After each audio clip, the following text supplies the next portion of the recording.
बसिरहेको छौँ। के अरे भोक पनि लागिसक्यो होला, त्यसैले म धेरै बोल्दैन, एकदम सर्ट एन्ड स्विटमा सक्छु। सबैभन्दा पहिला हाम्रो आजको मुख्य अतिथि हाम्रो माननीय मन्त्रीज्यू, उहाँ कार्यव्यवस्थाको कारणले अलि चाँडै जानु पर्यो। अनि हाम्रो एकदमै डाइनामिक आदरणीय व्यक्तित्व, हामी सबैले चाहिँ फलो गर्ने हाम्रो राजेन्द्र खेतान दाई, हाम्रो मेरो व्यक्तिगत रूपमा मेरो एकदमै प्यारो आन्टी भन्छु म। उहाँको छोरी पनि हाम्रो जुनु दिदी ब्रिस्बेनमै बस्नुहुन्छ, मेरो एकदमै फ्यामिली फ्रेन्ड्स जस्तै हुनुहुन्छ दिदी। आज आन्टीलाई यहाँ भेट्न पाएँ र उहाँको कुराहरू पनि सुन्न पायो धेरै धेरै, त्यसको लागि म धेरै धेरै एकदमै आभारी पनि छु र आफूलाई पनि एकदमै प्राउड फिल गर्छु। हजुरको जुन यो एक्सपिरियन्स मैले सुन्ने एउटा अवसर पाएँ। अनि हामीसँग हाम्रो राम सर हुनुहुन्छ, उहाँसँग आज पहिलोचोटि भेट भयो, तर उहाँको कुराहरूले सुनेर म आफै पनि एकदमै इन्सपायर भएको छु। उहाँलाई पनि उहाँको अचिभमेन्टको लागि धेरै धेरै बधाई छ। अनि हाम्रो यो प्लेटफर्ममा आएर आफ्नो एक्सपिरियन्स सेयर गरिदिनु भयो, त्यसको लागि पनि म धेरै धेरै धन्यवाद दिन चाहन्छु।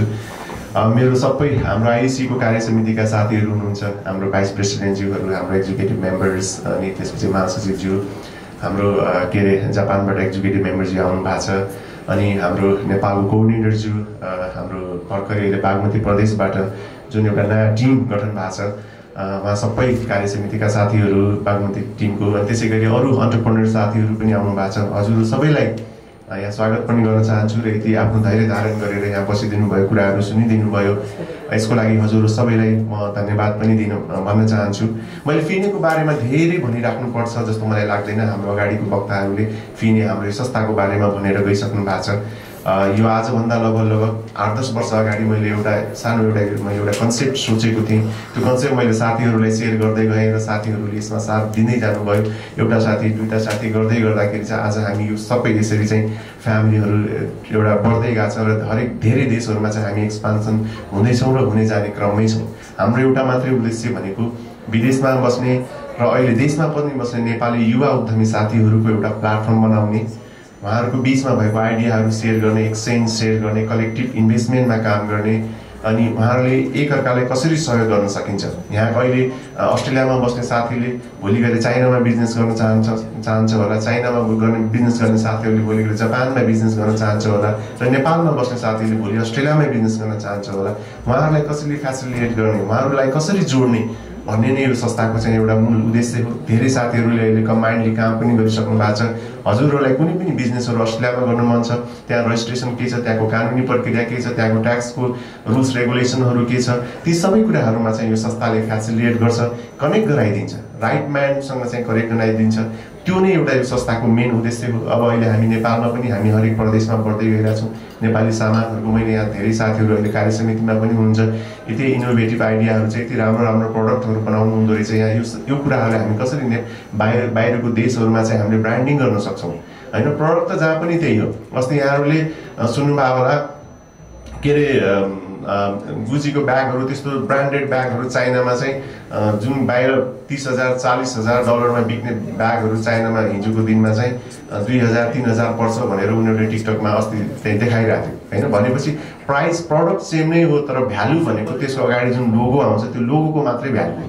भनेपछि हामीले यदि कुनै पनि कुरालाई ब्रान्ड बनाउन सक्यौँ भनेपछि त्यो आज 2,000मा बन्ने कुरालाई हामी 50,000 डलरमा बेच्न सक्छौँ। सो त्यो ब्रान्डिङको कामहरूको लागि पनि हामीहरू सबै साथीहरू मिलेर त्यसमा काम गर्न सक्यौँ भने हाम्रै नेपालको ब्रान्ड पनि भोलि गएर वर्ल्ड वाइड एउटा सबैभन्दा बिगेस्ट र सबैले मन पराउने ठुलो ब्रान्ड बनाउन सकिन्छ। त्यो एउटा कलेक्टिभ एप्रोच हामीले गराउन सक्यौँ भनेपछि अहिले भर्खरै मलाई के अरे हाम्रो राजन दाईले पनि भर्खरै हाम्रो के अरे यो कलेक्टिभ इन्भेस्टमेन्टमा के काम गर्न सकिन्छ भनेर आइडियाहरू दिनुभएको छ। त्यसमा पनि हामी दाइसँग कोलाबोरेटली डिस्कस गर्दै, त्यसमा पनि हाम्रो इक्विटी फन्डको बारेमा पनि हामीहरू कसरी गर्न सकिन्छ ती कुराहरूमा पनि हामीहरू डिस्कस गर्दै अगाडि बढ्दैछौँ। क्राउड फन्डिङको पनि अहिले एउटा ठुलो अपर्च्युनिटी। अहिले त हामी धेरै मेम्बरहरू हुँदै गएका छौँ। देश विदेशमा धेरै नेपालीहरू हुनुहुन्छ, देशको लागि केही गर्न चाहनुहुन्छ, उहाँहरूलाई पनि कसरी जोड्न सकिन्छ।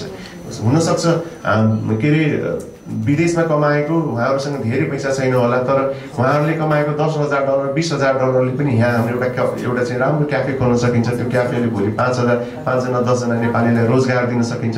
त्यस्तो आइडियाहरूमा पनि हामी यो संस्थाले भोलिको दिनमा चाहिँ काम गर्न चाहन्छ। यहाँहरूको साथ र सहयोग रहिरहोस्। अब हामी फ्यामिली ठुलो हुँदैछ, बागमती टिमले आउने दिनहरूमा राम्रो काम गरोस्, यहाँहरूलाई कार्यकालको सफलताको शुभकामना छ। यति भन्दै फेरि यहाँहरूलाई धेरै धेरै धन्यवाद दिँदै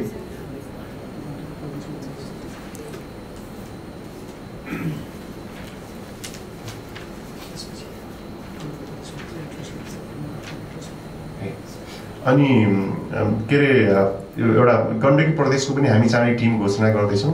गण्डकी टिममा यहाँको कोही साथीहरू इन्ट्रेस्टेड हुनुहुन्छ टिममा जोइन हुनको लागि भनेपछि